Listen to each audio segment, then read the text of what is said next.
Okay, welcome everyone to the Americans in Paris YouTube channel. My name is Molly Sabrier, and I've got my co-host with me, Stephen Heiner.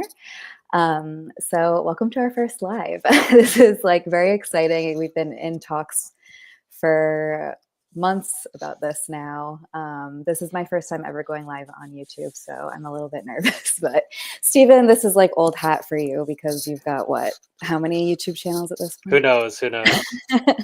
And still wanting to do more. So this first live, we're just going to take the time to kind of introduce ourselves, introduce the channel, what we're hoping to accomplish here, what you can expect from all of us.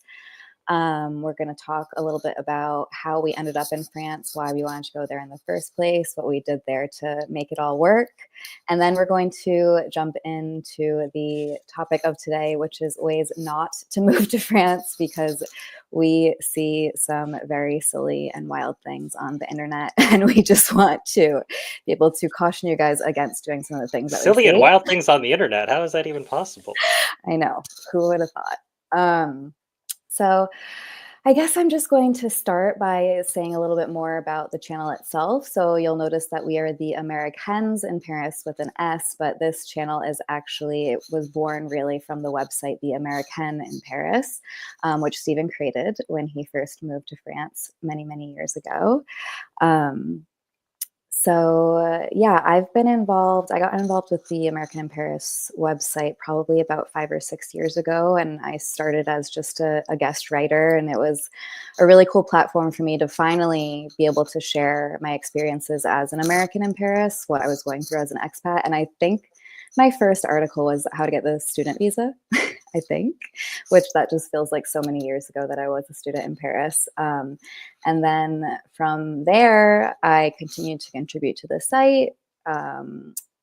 Then eventually we decided that we wanted to collaborate with another co-author to write a book, a guide on how to move to France, and it is called 29 Days to France.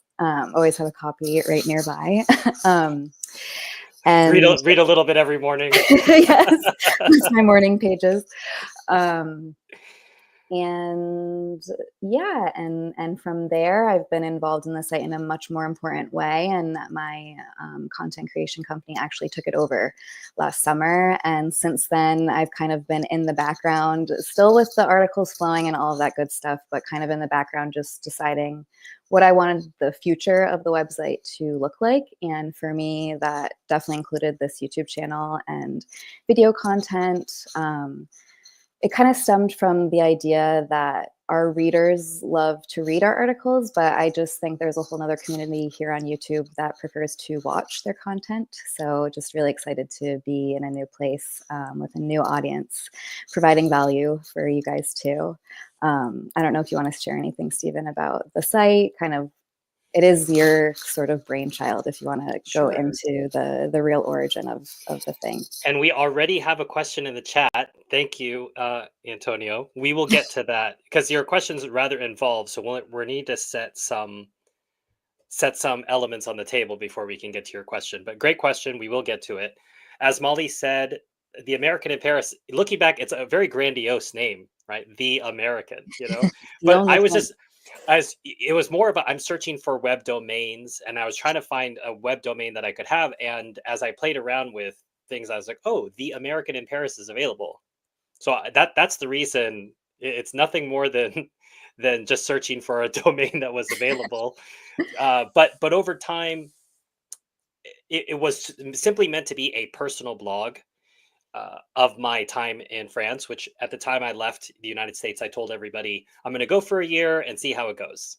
The I famous really, bus I had gotten a visa. I did not know how to renew it. I didn't even know if renewal was possible. And that's all the blog was supposed to be, was just a personal story. What made the blog take off was that one of those very first articles I wrote, which was how I got my visitor visa. Because back in 2013, there was not a lot of information. Now there are so many websites. So Molly and I saw a post earlier today where someone's like, "I need help with a visitor visa," and there were 9 people in Facebook saying, "Use this person," and Molly and I both looked like we don't know any of those people. So the landscape was very different in 2013. there was no help really. And so that article ranked very well for someone who said visitor visa France. And my article, which documented here's how you go to the Chicago consulate, here's what your interview looks like. And I would get thank you notes from people saying, thank you for your article. I printed it out. I used it. I got a visa. Can I get you a cup of coffee when we're in Paris? And I thought, wow, free coffee. Great. And then that turned into, well, could you help me with the paperwork? I'll pay you. I said, you want to pay me to help you with the paper? Okay, sure. Yes, I'll take your money. And then those questions kept coming up. And I thought, well, probably I should do a consultation. Those consultations happen frequently enough that the questions turned into a video course. And then, as Molly alluded to, turned into a book. And the website morphed into Stephen's personal blog about Paris and France. And the American basically just stands for our writers. And most of the time, I would say 90% of the time, they are Americans writing about their French experience. We do occasionally have French authors or other authors to fill in the blanks in places, but that's effectively what the website is. It's from the American perspective, what it's like to live in France, and grosso modo, what is it like to be an immigrant in another culture? Because that's common. So that's not just a French thing, but the foreignness of it. It's not so dramatic. I think people forget the first treaty America ever signed was with France. America has never been at war with France. Apparently, America has a special relationship with England. England burned the White House to the ground in 1812. So we have this quote unquote special relationship with England, but France, we've never been at war with. It's a different type of cultural change than, let's say, going to a place where you, like Japan or Korea potentially, where you would not, the alphabet wouldn't mean anything to you. And there's a very different sensibility to the culture. So it still what I mean to say is it might be easier for Americans to immigrate to France. That doesn't mean it's easy. Mm-hmm. So part of what we're trying to do is give comfort, context, explain things, and remind people that it's not for everyone. And it's okay if you find that out. Sometimes you don't find things out in life until you do it. Mm-hmm. Think, oh, well, I'd like to be a school teacher. And then you do it and you realize, wow, I really don't like teaching school. Give myself permission to change, not that you're locked in. So if you say, I'm moving to France, and then you find out you don't like it, it's okay. You can leave. I always Molly's heard me say this many, many times. I'm so proud of the people who actually try. They've already made it into the 1% of people who said they wanted to do something big. They did it. It didn't work out for whatever reason. And we're going to talk about some of those reasons today. But hey, they tried. And now they have information. Now they have context. Now they know much more about themselves. And that, in a certain sense, is worth it. Mm-hmm. Totally. And I feel like that's kind of a good segue into sharing a little bit more about how we ended up in France.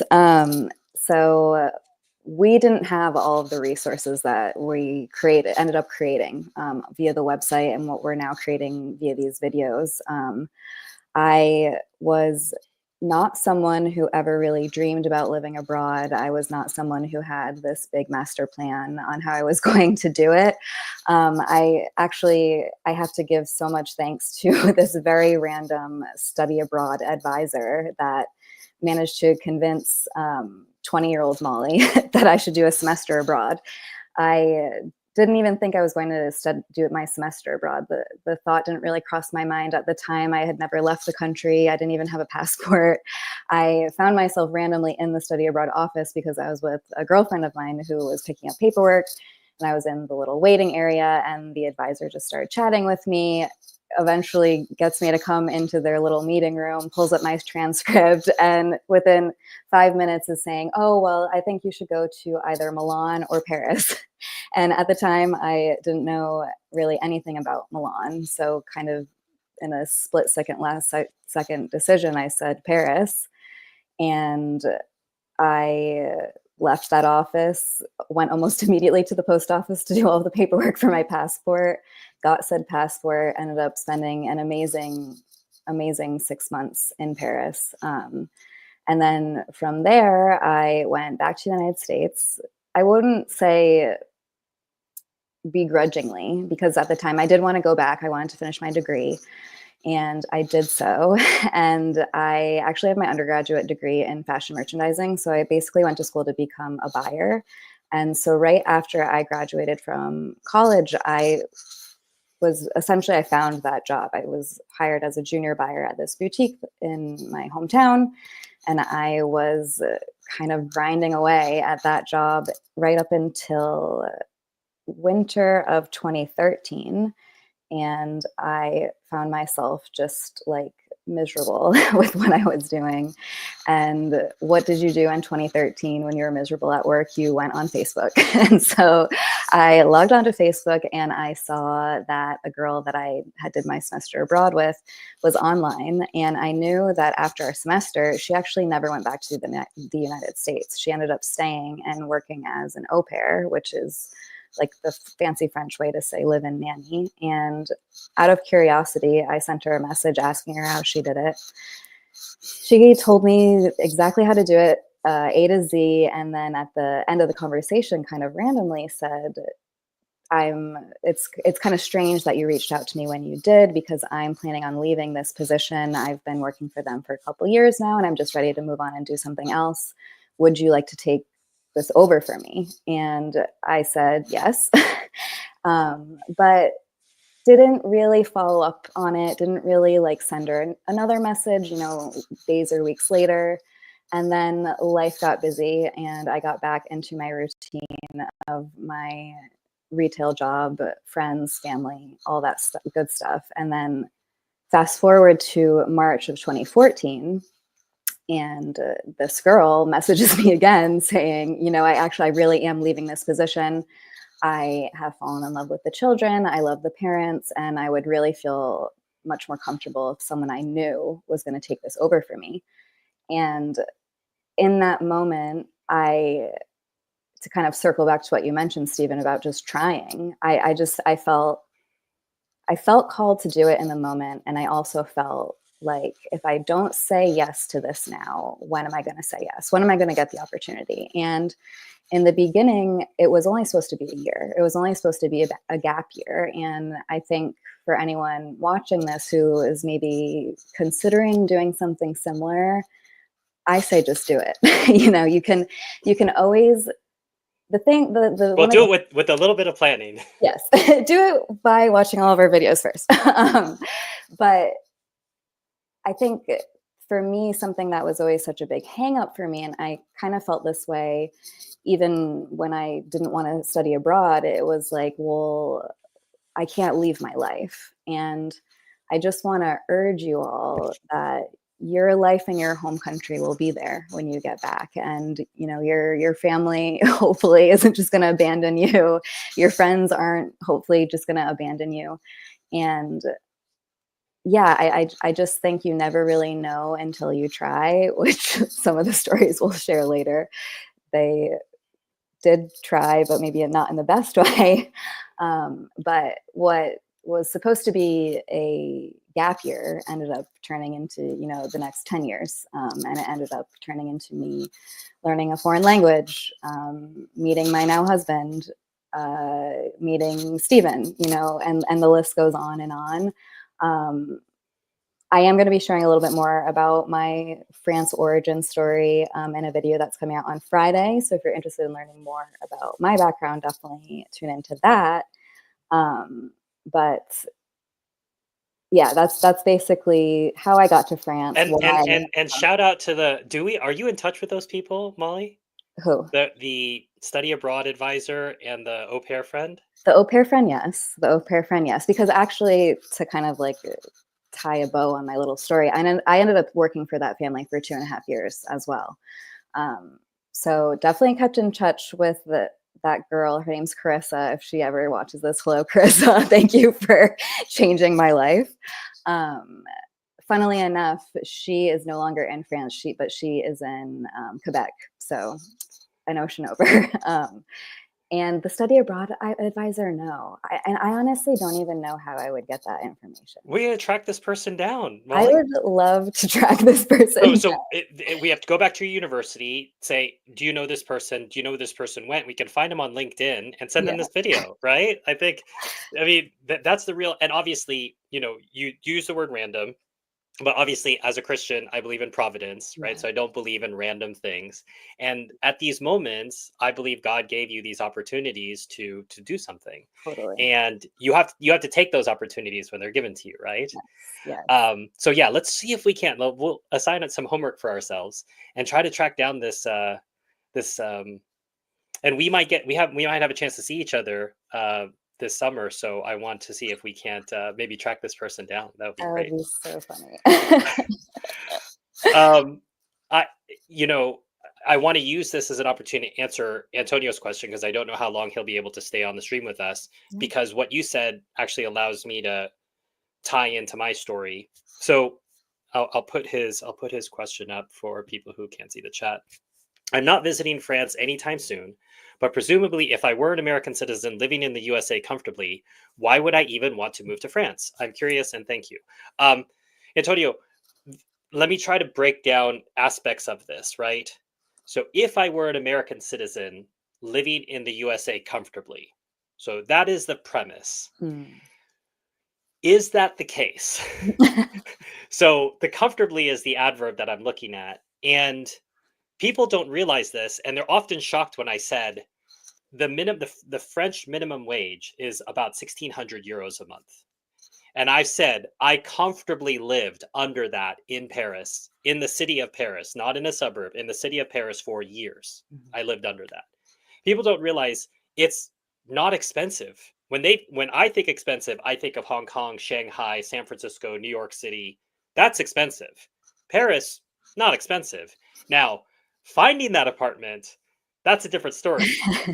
But food, if you can order an espresso standing up in Paris for a €1.50. Good luck trying to get that in America. Mhm. So when I say comfortably in America, these days, I mean, I visited America many times when I was living in France, and the idea of the cost differential was so remarkable. And particularly post COVID, prices have gone up significantly. So if I were an American citizen living in the USA comfortably, first of all, who are those people? But if they exist, then they might want to move to France because they're interested in living abroad. And so to connect that to Molly's study abroad, I actually made a decision to go to my first undergraduate school based on study abroad. So I had offers from a couple different schools, three other schools. Two of them did not have study abroad programs. One of them did, but it wasn't residential. So it was in a Roman suburb, actually, maybe about 30 minutes outside Rome. The other one was in Rome, inside the city, 15-minute walk from the Vatican. And that did it for me insofar as I knew long ago, even when I was a 18-year-old kid, I knew that study abroad would be a fundamental part of my learning journey. And the idea that I would go through 4 years, and in America, college is expensive, even with scholarship money. And I was going to spend all this money and I wasn't going to learn another language or learn another culture. And I was privileged enough to study abroad in Rome. I was speaking Italian by the end. I still have some pretty decent Italian whenever I'm in Italy. Just give me about 48 hours and I'll be back up to speed. Insufferable snob about Roman food as well. If you ever want to talk Roman food with me, I'm happy to. There's no such thing as Italian food, right? There's different parts of cuisine. With Metternich, I agree that Italy is really a geographical expression rather than a country. But I chose to move to France because I'd sold a company, and when you sell a business, you often have the ability to then say, "Well, what is it that I really want to do?" That's a real privilege. Somewhere underneath that was a desire to live in France. If you had asked me that a year before selling my business, 2 years before selling my business, 3 years before, I didn't know that. It had just been buried under hustle, under all that work. As Molly said, the grind, putting one foot in front of another, going out with friends. And you don't really think, well, what is it that I want to do with my life? And I always ask the question, 4 hour work week question, what are you working for if you don't know what you want to do with your life? And in America, we're so dedicated to work. Molly started working, I don't know, 14, 13 years old. Yeah. Um, we just see it as like brush my teeth, wash my face, go to work. The Americans, we work because that's what we do. We don't really think about what the end of it is. But that is a crazy way to live. It really is. And if the French get some things wrong, but one of the things they get right is contemplating, why is it that I'm doing what I'm doing? There are numerous 25-year-old French people you can talk to who've at least taken one sabbatical already to think, is this really what I want to do with my life? Mm. They're asking the right questions. And so I would remove France. Why would I even want to move to blank? The Mm. question is, why would I want to move to another country? You would have to have a reason. If you're an American citizen who's comfortable in America, great.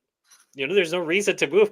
Moving to another country is one of the most difficult things you will ever do in your life. Mhm. Being an immigrant is one of the most difficult things you'll ever do in your life. Study abroad, it's not so hard because it's only a semester and your university will cover a lot of things for you. So you don't even sometimes have to get a visa. And I I don't think you should move. Insofar as I'm a big advocate for being near your family. Mm. Not everyone can do it. Molly and I have seen people. I remember seeing a young English girl. Oh, I love Paris. I love France. I'm so excited. 3 months later, I miss my family. I'm crying. Gone. No problem. There's nothing wrong with missing your family. I remember being in Melbourne maybe 4 or 5 years ago, staying at a hostel, and I hear this guy crying painfully about like, I'm tired of eating ramen every night. Like I'm coming home. And he had, again, it's easy to laugh, but as I say, I'm proud of that person for even trying. Mhm. So he's an English person. He wanted to be back in England. He thought Australia was for him. It wasn't, and that's okay. So immigration should not be taken lightly. However, as Molly alluded to, it shouldn't be taken so heavily either. It is not a one-way street. You can turn around, you can come back. And both of us came with that attitude of, well, let's give it a year and see how it goes. And ended up staying a lot longer than a year. But that goes to today's topic, right? When Molly's great thumbnail, in which we both look like we're in pain. How not to move to France. Mhm. So, yes, how not to move to France. And I do just want to kind of touch on a couple different points that Stephen just mentioned is in response to the question is he's right. It's not for everyone. And there are people in my life who I love and I adore and I respect and I think they're amazing people, but I don't think I know they have no interest in moving abroad, and a 10-minute conversation with a study abroad advisor wouldn't change their mind.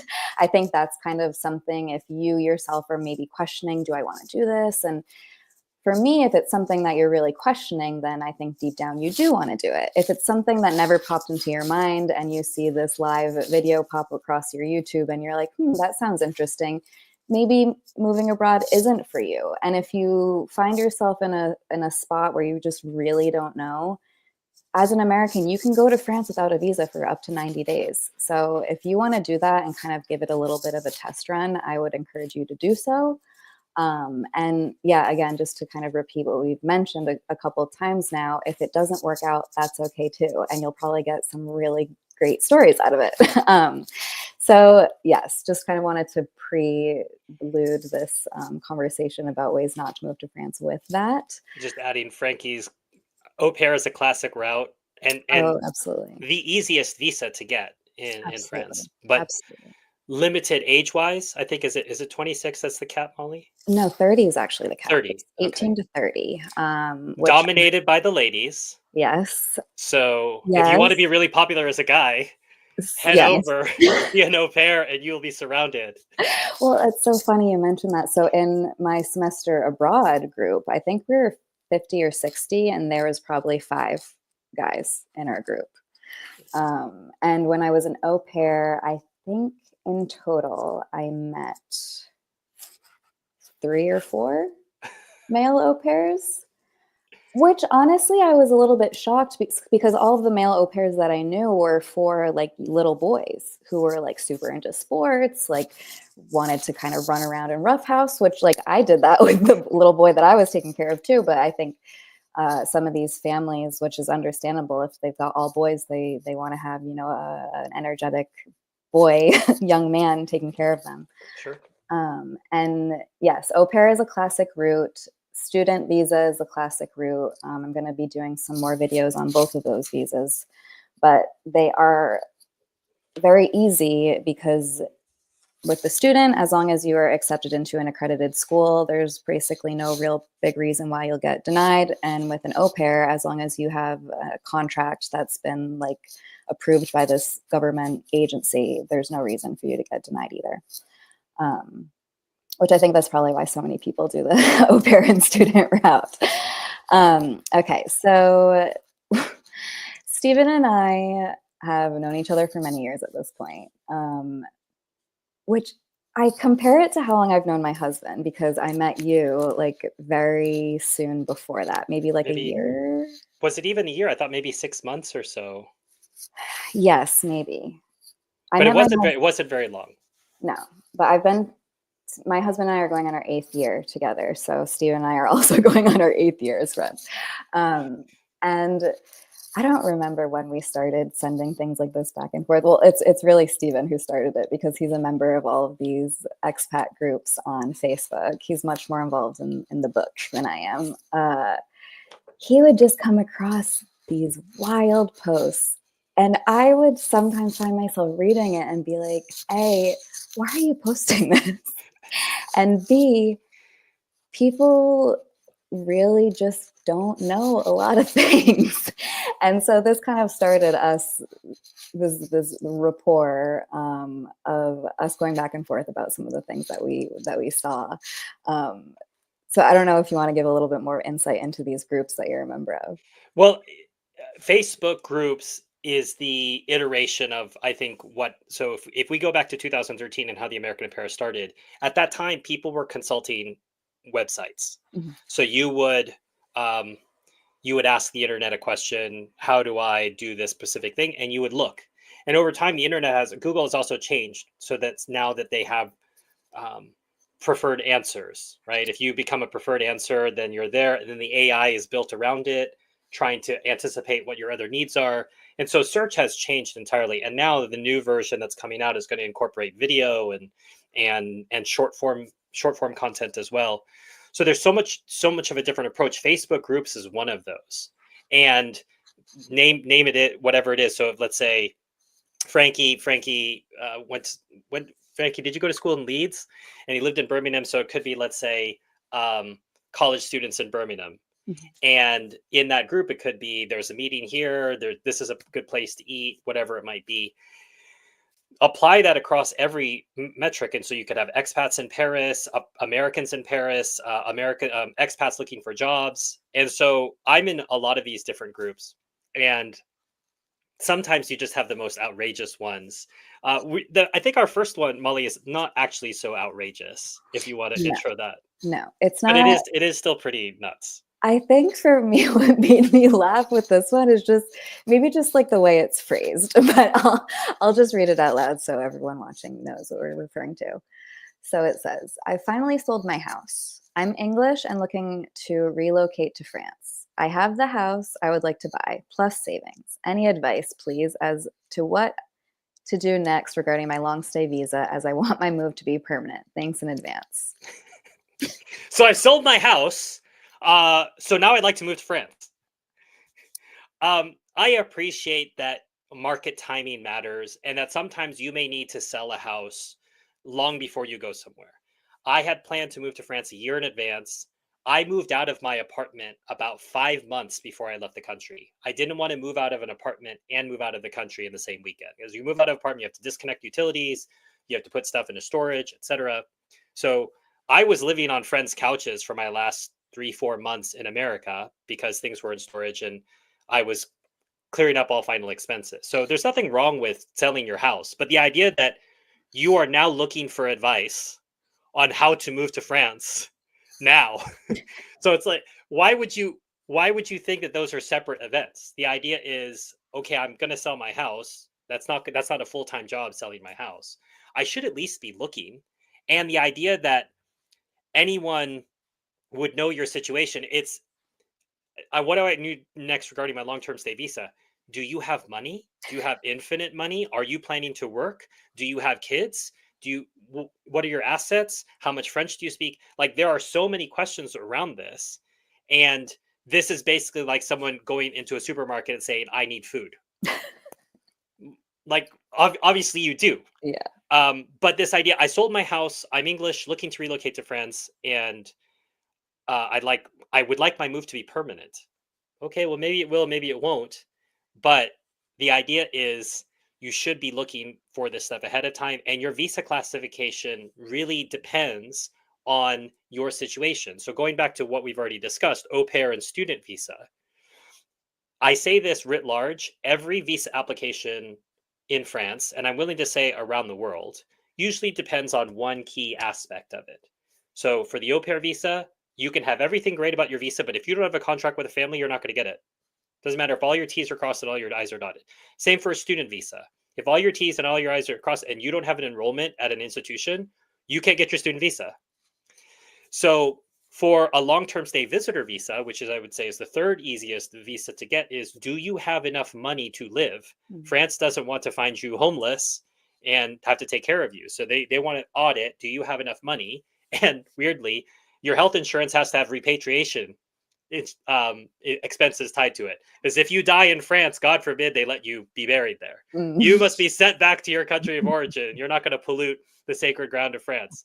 All joking aside, those are just some basics in terms of that visa requirement. And so we don't know anything about this person. And so what this is going to spawn is 87 comments, some of them very snippy, very, Karen-esque. The French don't have a word for Karen. There's some insights there. Molly and I might talk about that in a future program. But this person has the ability to type into Google this question. The idea that I would come to a Facebook group, the idea for me, a Facebook group is I'm super specific. I am X. I am married to this person. I'm looking to make this amount of money. I want to live in this region. Does anyone know blank? That is the power of a Facebook group, is leading with something really specific. It's really insulting to keep asking people very high level questions, which relate to this thing called Google. It's this thing called the internet, and you can ask and it gives highly detailed answers. So this person, hopefully, we hope that he or she learns the lesson necessary and gets better about asking better questions. Right. Like, exactly. To piggyback off of what Stephen just said, it's not the question in and of itself that is ridiculous. It's like the way he phrased it and where he phrased it. It's because, again, we don't know who this person is. He is assuming we know all of the background information needed to help him. So if he would have said, hi, my name is blah, blah, blah, and I did blah, blah, blah, and this is my situation, like, it wouldn't be as ridiculous. But it's basically like someone just like plopping this thing down and expecting everyone to run around and like want to help them, which, based on a lot of the things that Stephen has sent me, seems to be what happens in a lot of these like much, much larger groups, which, interestingly enough, our website also has a group, but it's much smaller and it's much more, we encourage people, like, as Stephen mentioned, to ask these like very specific questions that someone could read and give them the full answer right then and there. And it's not something that they could just easily find on Google themselves. So this next one is a little bit ridiculous. But so, Stephen, I'll let you read this one. All right. Because this is the one we discuss. Yeah, I laughed about it. I laughed about it quite a bit. Hey, all, this is a long shot, but I have gotten myself into a right mess. So I would really appreciate any help. I am towing my home-built sauna from the UK through France towards Annecy. I have gotten it as far as Oyonnax. However, the hills are proving too much for my old VW T5, and it essentially cannot tow it up anything greater than about a 9% gradient. This means that I am now essentially stuck in Oyonnax, unable to go any further, but unable to get back over the hills I came in on. I've been trying to find a rental car company that would rent me a car to get to Annecy, but haven't had any luck. So, does anyone happen to be passing through with a suitable towing vehicle to get me to Annecy, or failing that, to get me back the other way? Any help is appreciated, for which you will have my eternal gratitude and a free sauna if you're nearby. Okay, okay. So, I love the innocence abroad idea. I'm gonna go to France with my homemade sauna and my VW. Yes. There are these little things called the Alps in the east of France, of which there are foothills prior to them. And the idea is I'm going to post in a Facebook group. Maybe somebody with a towing hitch is going to be passing through. By the way, if you go look up Oyonnax, OYO, I'll put it in the chat. Go look up where this is in France. It is near Geneva. It is not far, but the idea is, oh, I'm just going to drive my vehicle and there's not going to be any obstacles. No research done.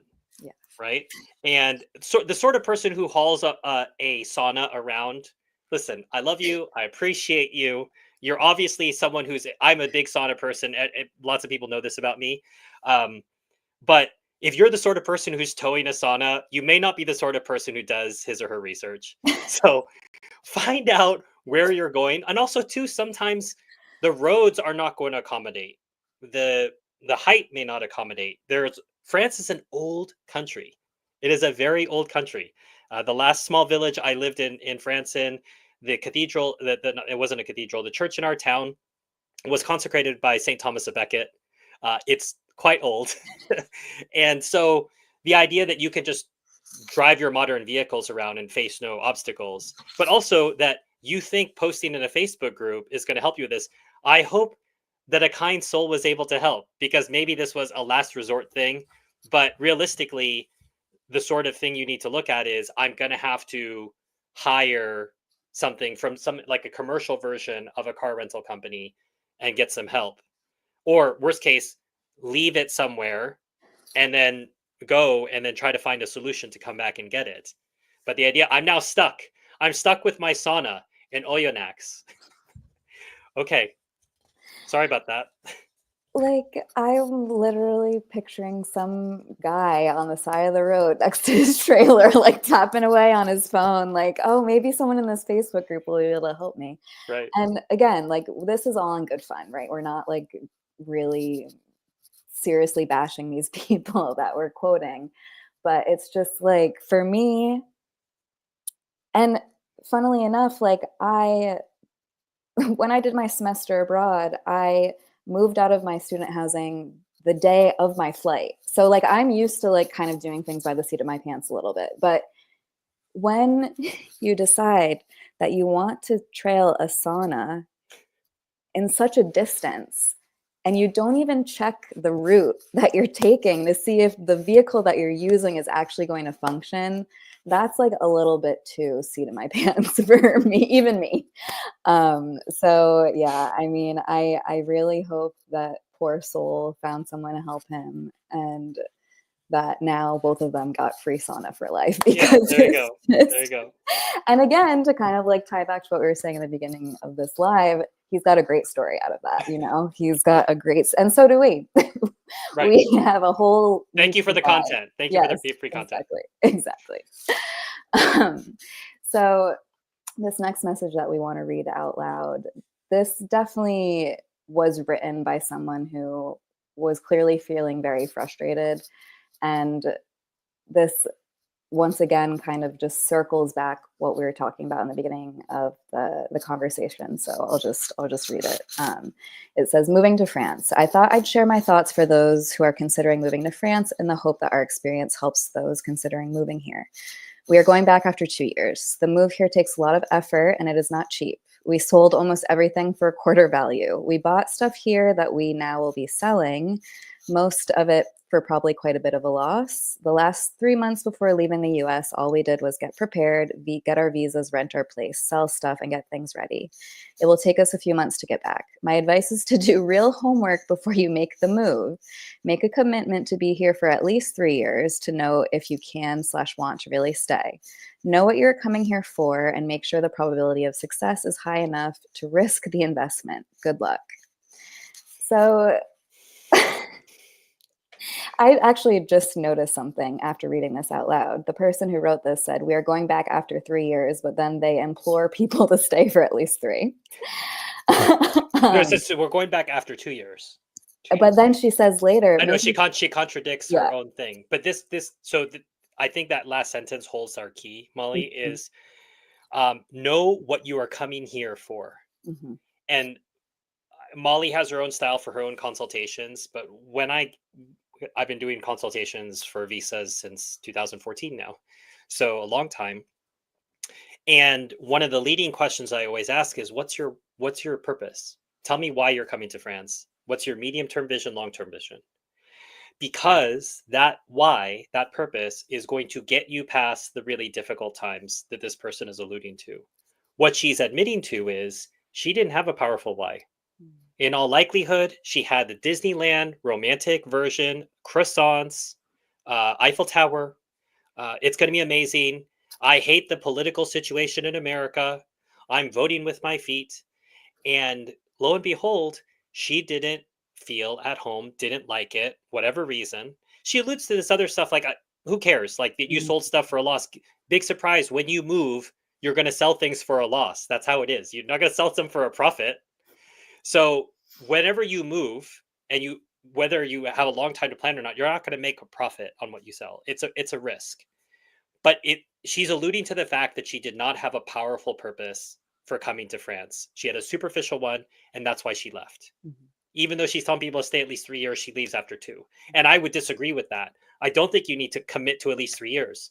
Commit until you want to go back. yeah. And if you have a powerful why, that question's never going to come up. I'll ask Molly this. It never came up for me. My fear in my first year and a half was the fiscal flight plan, Mhm, the different means that I was taking in, the reserve fund that I had of, okay, if this doesn't work out, I need to be able to go back to America. Juggling, that was my fear. My fear wasn't I didn't want to do it. I thought, can I do it? Can mm, I do it fiscally? But I knew that I wanted to be there. mhm. Me too. And I agree because I think like a lot of people who move, not even necessarily to France, but who move abroad in general, like I definitely had some moments of deep homesickness, of deep, oh my gosh, I'm in a foreign country and I feel so different. And I mentioned this to Stephen the other day for at least this is my experience when I moved abroad, like the highs that I experienced over there were the highest highs I've ever experienced in my entire life. But the lows that I experienced over there were the lowest lows that I ever experienced in my life. And despite that, I never ever got to a point where I was like, okay, well, I'm ready to throw in the towel and I'm ready to go back home. And to your point, Stephen, I do believe that it was because my personal why was stronger than these feelings of despair that I was going through at the time. Um, And and that why is not a permanent answer. That why may no, change over time. Obviously, as Molly got married to somebody, that her why is morphed and added some other things. But it's like starting a career. Just because I start in this career doesn't mean I'm going to end in this career. But I do know that for right now, I'm comfortable with this. mhm.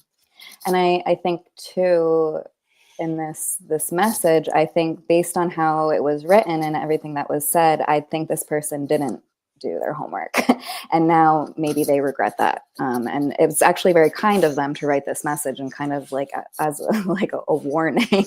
I think warnings maybe like has a little bit of a negative connotation, but I think she's right. I think you really do need to do your homework, and that doesn't mean you have to like spend 8 hours a day researching France and everything, because ultimately you're not going to know what it's truly like until you're there. But that said, I think there is a value in watching content like this. I think there's a value in reading about other people's experiences before you make a big jump. And if you're not 100% sure, maybe don't make it as permanent. Don't sell your home. Don't sell all your belongings. I know storage isn't super cheap, but if you know someone who's kind enough to, I had a lot of kind friends, shall we say. Those boxes lived in they had different homes over a same, period of years. same. So I think just to kind of finish out this thought on this message, I think if you're not sure, and if you're still kind of figuring it out, and like you have your why, but you are not positive about it being a permanent move, and not every move to France seems to be permanent either. I would encourage all of you to go slowly, test out the waters. Don't totally give up life in your home country before moving abroad until you're pretty sure that you see yourself staying in a certain place for at least a few years. You touched on something important, Molly, is that I think pre-COVID, people did not have a sense of how much insecurity affected the way that we plan and think about our lives. Mhm. But when, the whole world shut down because it was the deadliest disease in the history of mankind, it's a different discussion, right? That people realized how much uncertainty affected the way that they plan and the way that they think and the way that they plan for things. And so, in the same way, I would argue being an immigrant means being comfortable with ambiguity and uncertainty Mhm. because you are really not going to know. Mhm. And that's why we can look back and say, without regret, I told everybody I was going to come for a year and see how it went. That's the spirit I went in. Yeah. I didn't have, well, everything's going to be settled and I'm France and I'm never looking back and, Orange man bad and I'm not going to worry about it anymore. It's like, okay, well, that's fine. But things may change Mhm. and you may not work out for you, or you may get you may not do your paperwork correctly, and guess what, you have to leave. Mhm. The number of times people who did their homework but they checked the wrong box on visa, so they got a non-renewable visa, which meant they couldn't renew from France, which means they had to fly back to America and reapply for the correct visa. And these are people who did everything right, I would say, they just happened Mhm. to check the wrong box. Mhm. So be okay with that ambiguity, be okay with that uncertainty. It's inherently uncomfortable for us as humans. I'm not saying it's comfortable, but if you want to be an immigrant someplace, or even if you want to live someplace for a year, you're going to have to be comfortable with that. Mhm. Totally. So that's the last message we wanted to read aloud. So I guess we can segue into the Q&A section of this call. So if anyone watching has a question, I encourage you to pop it in the chat box. We'll give you guys a couple seconds maybe to type. Molly's friend, Molly's relatives, Steven's friends. Yep. Feel free to pipe up now. Obviously, in the replay, it'll be fun. If you're watching this after the live, please feel free to leave comments anyway. Molly and I will do our best to go in and answer them. But Molly, I'll read this this Facebook post we saw the other day. Yeah. Okay, so call me stupid.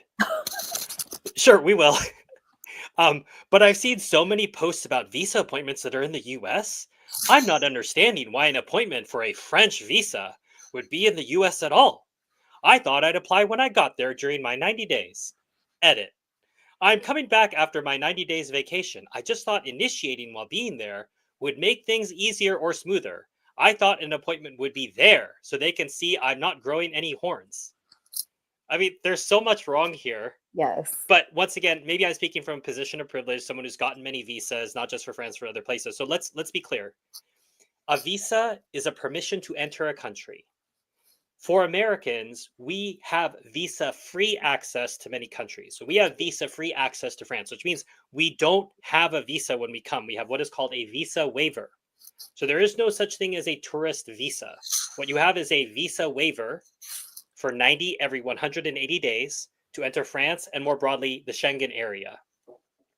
And so the idea that you can apply for a visa in a country in which you don't have residence is wrong. You can apply for a visa in a country in which you have residence, which means if I'm an American who's living in Japan and I have residence in Japan, I can apply for a French visa from Japan. If I'm an American living in Germany and I have status in Germany, I can apply for a French visa in Germany. But if you're an American who's visiting, you have no status in France. You cannot apply in France. You apply in your country of residence, which is where you live.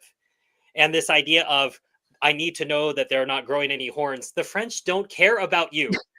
They don't care if you're ugly. They don't care if you're good looking. They don't care whether you have any fashion sense. Trust me, you probably don't, right? The French have to give that to you. They have to convey it on you when you arrive. But all they want to know is, do you have enough money and have you done the paperwork to come here? If so, stamp, you get your sticker, and then they don't care whether they ever see you again. The French don't care. And I say that as someone who wrote that first blog article, and I went to my consulate appointment in a suit because I thought, and I had practiced my French. I'd been studying with my French tutor. I was ready to do the whole interview in French. Again, you do the processing in the language of the country that you are a resident of. And so if you're in China coming for a French visa, your entire appointment is going to be in Chinese Mm-hmm. to go to France because that's where you are. That's your home country. And so there's no interview. When they say interview, they mean they want to make sure that the person in the passport is the person standing in front of them. That's what they mean by interview. But I was ready to talk about France in French. Mm-hmm. No, none of that. The word interview is misleading. Once you get status in France, i.e., you have a visa, then you may renew from France. In fact, you cannot renew from another country. You must renew in the country in which you have status. So at that point, you can't go back. But there's multiple things wrong. There's no such thing as a tourist visa. There's a visa waiver that's applicable to Americans, may not be applicable to people from other countries. And anytime you need a visa anywhere in the world, you apply from the country in which you have residence. So if you're in Thailand and you say, I'd really like to go to, I'm thinking of a country in a region, Bhutan, right? Bhutan requires a visa for most countries. You can't say, well, I'm in Thailand. Why don't I just apply at the Bhutanese embassy here in Bangkok? You don't have any status in Thailand. How could you possibly do that? People just think, again, this is privileged thinking. I'm here. This would be easier. Yeah. It's not about ease. It's about laws.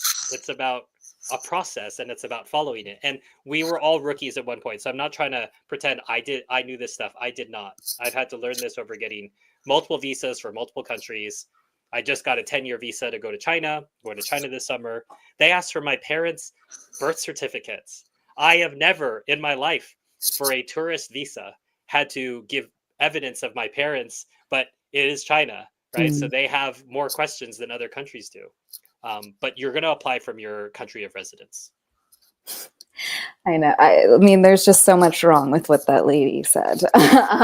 Especially, I'm assuming she was American, and like the larger immigration question going on in America right now. I just like, what? But again, we're not here to shame anyone. And we are coming from a place of privilege because Steve and I have gone through this process many, many times, and we've helped people go through this process many, many times. But it's just a great example of what kind of wild messages you can see in some of these Facebook groups.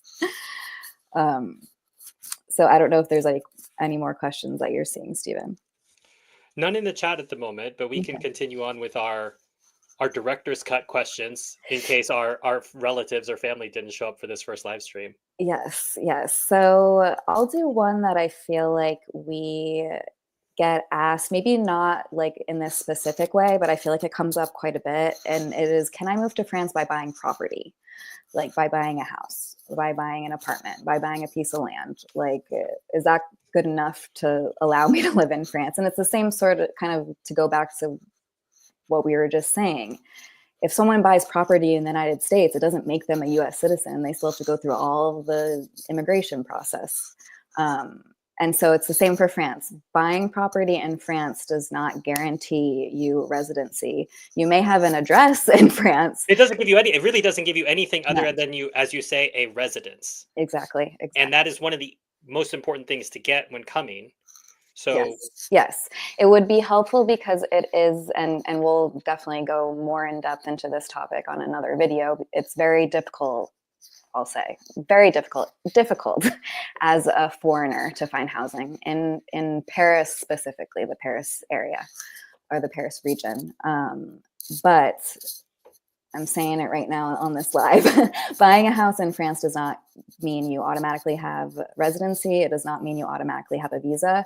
Doesn't give you any special privileges for citizenship. It may indicate that you have a attachment to France, which is part of the calculus for citizenship, but it's not a deal breaker. Not like, oh, we're going to make a decision on whether this person owns property or not. Because they own property, they get citizenship. It's not going to be a deal breaker, a tiebreaker quality of your application. No, and to be honest, probably like 85% of the people we help via consultations do not own property in France, and they still get their visa, they still get their residency. So it's kind of like a nice to have extra, but it's not required and it doesn't really get you anything. And then Good afternoon. Well, good afternoon to you, Didymus. good afternoon. This one, I'll read it off, but I'd like you to answer, Stephen, because this is like what you're known for on the interwebs. I have a remote job. Can I just move to France and work from there? So, some people who know me in other spheres of my life know that I sometimes, knowingly or not, get into controversial topics. Um, so, this particular controversy is interesting because it's an example of law not yet catching up to reality. So, the visa status that I'm under, Profession Liberale, was put in place under Louis the 14th. Those are the laws that govern my visa in France are quite old. Now, in a country like that, it means that there's not as much speed to deal with changes. So, very famously, in the Code of Canon Law for the Church, it didn't necessarily specify for. They would talk about if I have to make a telephone, I'm going to send a telegraph as opposed to, or a message as opposed to a telephone call. Later on, that would be email, etc. So, France is not proactive about updating itself. That's part of why we love it. France, people always say, France, just stay the way that you are, right? And so part of that is remote work lives in this ambiguous space. So this also ties to different notions of law for the Anglo-Saxons and for the French. So in America, if it does not say that you cannot do something, it means that you can. So if you look at a street sign and it doesn't say no U-turn, in America, that means we can U-turn. And we think that's just how it is. And you come to France and you find out under the Napoleonic Code, the thinking is if it doesn't say that I can, I can't. Mm-hmm. And you don't realize this has enormous implications for how the French think about themselves and about their lives and their future. As if they need permission, they need approval from their family to do something, because if it doesn't say that I can, I can't, Mm-hmm. right? It's embedded in them. So what this means is people are thinking about the French code that says it doesn't say that you can remote work in France, therefore you can't. Mm-hmm. And I said in my article, I respect your way of thinking here. However, my counter argument is that we have helped, I think at this point, Molly, hundreds Mm-hmm. of people Mm-hmm. get visitor visas in which their proof of income was the letter from their employer saying that they were going to work remotely. And where would they be working remotely? In France. Which means the Immigration Department of France believes that remote work is legal. Now, there could be a dueling idea that the French Department of Finance does not believe in this, but they don't have the ability to stop people coming into this country. They also have no ability to deport people. Mm-hmm. So even if the Department of Finance were to discover tomorrow, Molly, remote worker, what is the Department of Finance going to do? Levy taxes? Mm-hmm. That's the best that they could do. And sometimes departments have rules that conflict with each other. And the example I give in the United States is that at the federal level, businesses relating to marijuana are illegal. So you cannot take the deductions for a business that you can, even though it's legal at a state level. But surprisingly, these businesses make so much money, people are willing to deal with that, not getting all the business deductions because they're making so much money in this, shall we say, pungent business. Okay. And so my contention has been and continues to be, yes, you can remote work in France, because I have numerous examples of the French Immigration Authority granting people the right to enter France with a proof of income saying, I will be working remotely in France. What we found over the years is there is an enormous group of Karens, and again, there's no French word for Karen, but we'll discover it at some point, who take joy in telling people, no, you can't do that. Or self-serving liar con artists who say, you must take my $4,000, $8,000 consulting course so that I can help you get this visa that's not appropriate actually for you, so that you can work legally in France. Yeah. And that's probably something for a more in-depth video. But my contention is and remains, you may legally work remotely in France, and you can legally work remotely in almost all of the countries of the world. The idea would have to be the country says you're not allowed to remote work here. Because let's say I spend a week in Thailand with my family. Do I need to get permission from the Thai government to work remotely? It's a very strange way of thinking.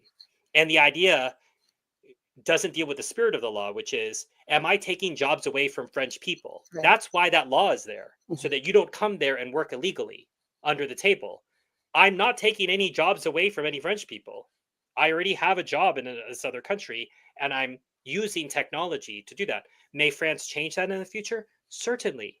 But at this time, these Karens are going to have to explain why it is that the immigration authority approves people to work remotely in France. Mhm. I didn't make the rules, but I am trying to contextualize why it may be troublesome to some people who like to see life in square boxes and have everything fit inside of it. France is not like that. And the example that you give a lot and that I do as well is kind of like exactly what you said. Like if you're on vacation in Venezuela and you have to hop on a work call, like it's impossible for any sort of authority to keep on top of all that stuff. And it really is. It's just most countries. I mean, there is now like the digital nomad visa, like that sort of stuff. Croatia has one of those. But most of these countries just haven't caught up to the fact that we live in a digital world, and they will eventually. Of course, they will eventually. But in the meantime, like Steven said, we're not taking French jobs away. 99% of the time, we're not taking European jobs from anyone either. So if anyone's watching and they've been asking themselves the remote work question, that's our stance on it. So I do see we are coming up on an hour of our first live, and I am so happy and thankful for all of you who tuned in. This is going to be a weekly thing. So it's going to be a weekly thing right up until summer, where it'll be, well, I think it'll still be weekly in the summer, right? It'll be more of I like think we're trying for monthly. monthly. Okay. Because we're both traveling, because that is the law in France. You're not actually allowed to be around. You must be. I always tell people after July 14th, do not expect people to answer your phone calls. And this is friend or business associate. You will not see them again until the 1st of September. If Yes. That is one of like the French stereotype cliches that is actually true. Like we'll definitely do another video where we kind of like debunk some of these cliches, but it is like the French attitude towards work is exactly what all of the memes online say.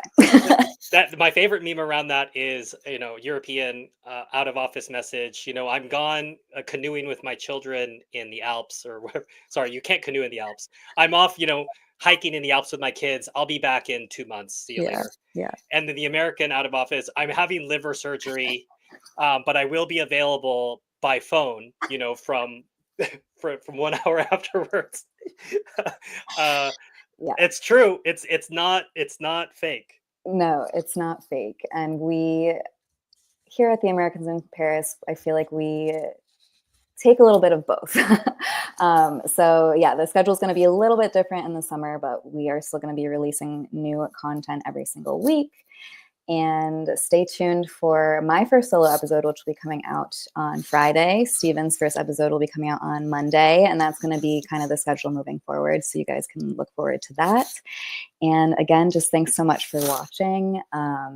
There's going to be links to our website in the description. There's going to be links to contact us if you want to schedule a consultation. Shameless plug for the book. Link for our book, which we got right here, and all that good stuff. So I don't know if you want to say anything else, Steven. No, thanks to everybody for coming. This is an aspect of both Molly and I's lives. We have very full lives outside of this. And so it's interesting, I think, for many of our friends and family who've known that this is an aspect of our lives, but we've never really had context to tell them about it. And I'll say, hey, go read my website. But here is a chance, in a sense, to make the website come alive and just have some fun and meet some new people who we would have not met otherwise if we hadn't had a chance to start this channel. So yes, so make sure to send to anyone you think might be interested, subscribe so you know when we come out with new content.